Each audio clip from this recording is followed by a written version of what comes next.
तुम्ही खायचं प्यायचं व्यायाम करायचा मेडिटेशन करून एनर्जी घ्यायची पॉझिटिव्ह, आणि कोणीतरी दोन शब्द बोललं की सगळा कचरा द्यायचा. नकोय आपल्याला हे.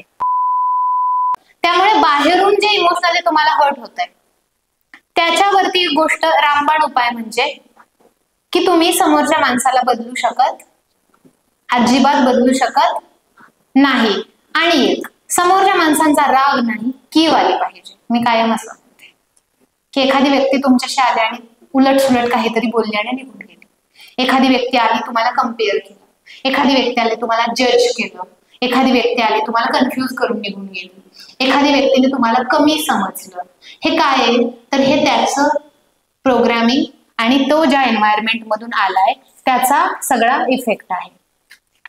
कधीही विचारांनी प्रगल्भ माणसं, हुशार माणसं, चांगली माणसं तुम्हाला कमीपणा जाणवून देत नाहीत, तुम्हाला तणाव देत नाहीत. They are always understanding. ते कायम तुम्हाला ऐकून घेतात, समजून घेतात, समजून सांगण्याचा प्रयत्न करतात. आणि काही माणसं अशी असतात जी कायम तुम्हाला खाली खेचतात, उलट बोलतात, चुकीचं सांगतात आणि अशा पद्धतीने तुमचा कॉन्फिडन्स कमी करतात. आणि ही आसपासच असतात आपल्या माणसं. आणि कदाचित त्या माणसांमुळे आपण खूप डिस्टर्बही असतो. मग ती कधी कधी असं असतं की खूप जवळचीच व्यक्ती असते, नवराच आहे, कधी कधी असं आहे की वडीलच आहे, बहीणच आहे, जवळचाच माणूस आहे.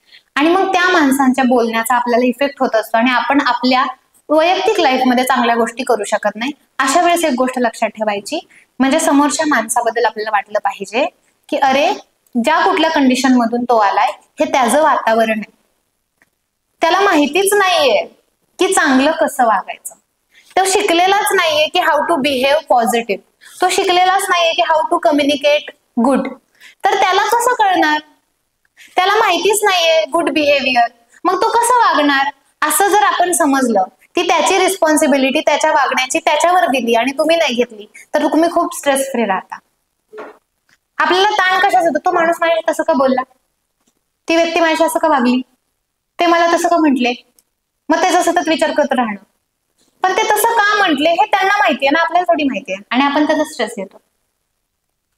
ज्या गोष्टी आपल्याला माहिती नाही त्याचा ताण घेऊन काय फायदा आहे का. बरं मला सांगा, ज्या माणसांच्या सोबत असल्यानंतर तुम्हाला चांगलं वाटत नाहीये, you are not feeling good, ती माणसं आयुष्यभर जपून काय करायचं तुम्हाला. जाऊ द्या ना, गेली तर लेट गो, लांब राहा, दूर जाऊ द्या, जेवढी जातील तेवढी जाऊ द्या. आपल्याला चुकीचं वाईट म्हणून गेली तर जाऊ द्या, लेट इट गो. खूप जवळची माणसं सोडलेली आहेत मी, खूप जवळची. असं वाटत होतं की कधीच ही माणसं आपल्यापासून लांब जाणार नाही, अशी माणसंही सोडलेली. त्यावेळेस मला जाणवलं की त्यांच्या सोबत असताना माझा कॉन्फिडन्स कमी होतोय आणि आयुष्यामध्ये कॉन्फिडन्सचा गेम आहे सगळा. आत्मविश्वास जर तुमचा जबरदस्त असेल ना, यू कॅन डू एनिथिंग. आणि जिथे गेल्यानंतर तुम्हाला तुमचा कॉन्फिडन्स कमी वाटतोय ती जागा, ती माणसं, ती परिस्थिती जेवढी लांब करता येईल तेवढी लांब करा. Choose your life. आणि तुमच्या आयुष्यामधली आसपास असलेली माणसं सकारात्मकच पाहिजेत. It is your choice. Somehow family members आपली चॉईस नसते, पण सर्टनली त्यांना इग्नोर करणं किंवा त्यांना फ्लाईट मोडवर टाकणं तरी आपल्याला जमलं पाहिजे, जमलंच पाहिजे. लांब जावा, दूर राहा, तात्पुरतं बोला, पण स्वतःची एनर्जी प्रोटेक्ट करा. तुम्ही खायचं प्यायचं व्यायाम करायचा मेडिटेशन करून एनर्जी घ्यायची पॉझिटिव्ह, आणि कोणीतरी दोन शब्द बोललं की सगळा कचरा द्यायचा. नकोय आपल्याला हे. येतंय लक्षात.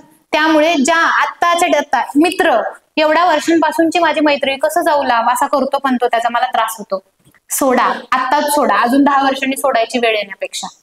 कायम मी सांगते, 8 वर्षाची फ्रेंडशिप होती माझी, मी सोडली.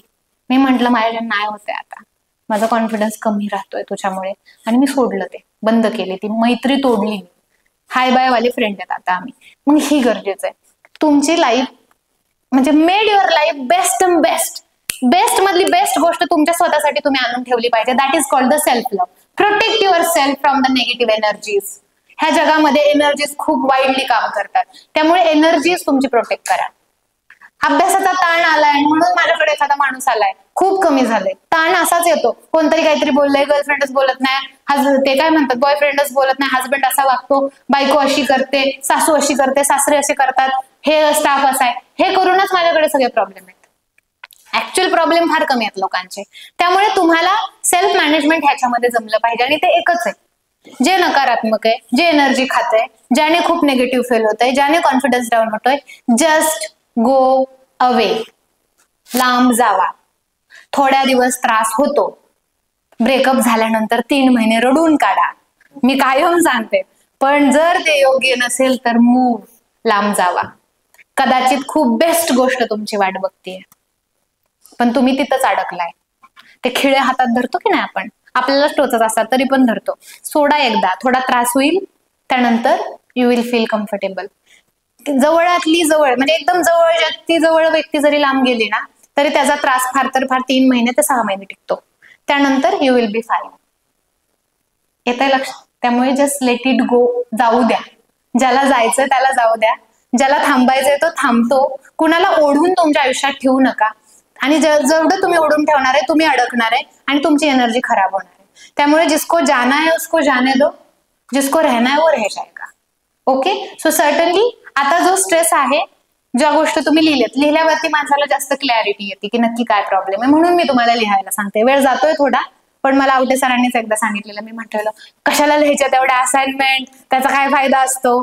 त्यावेळेस ते मला एक शब्द बोललेले की ती सिस्टीमचा एक भाग आहे लिहिणं, आणि लिहायला सांगतात म्हणजे त्याचं काहीतरी महत्व असणार आहे आणि ते लिहिल्यानंतर जास्त क्लिअर होतं. आणि मग त्यावेळेस ते माझ्या डोक्यात बसलं. मग मी व्यवस्थित लिहिल्या सगळ्या असाइनमेंट, आणि मग माझ्या पण लक्षात आलं की ज्यावेळेस आपण लिहितो ना त्यावेळेस ते खूप क्लिअर होतं. आपल्या डोक्यात खूप कचरा असतो, लिहिल्यानंतर खूप क्लिअर होतो. And that is really important to write. आणि त्या आपण स्वतःबद्दल लिहिलंय आता. तर आता हे क्लिअर आहे तुमच्या माइंडमध्ये की कशाचा प्रॉब्लेम आहे, कशाचा नाहीये, कुठे प्रॉब्लेम आहे, कुठे नाहीये, आणि काय करायचंय. And now with the close eyes will visualize it and will experience the things. Okay, are you ready for the practical session? Yes or yes?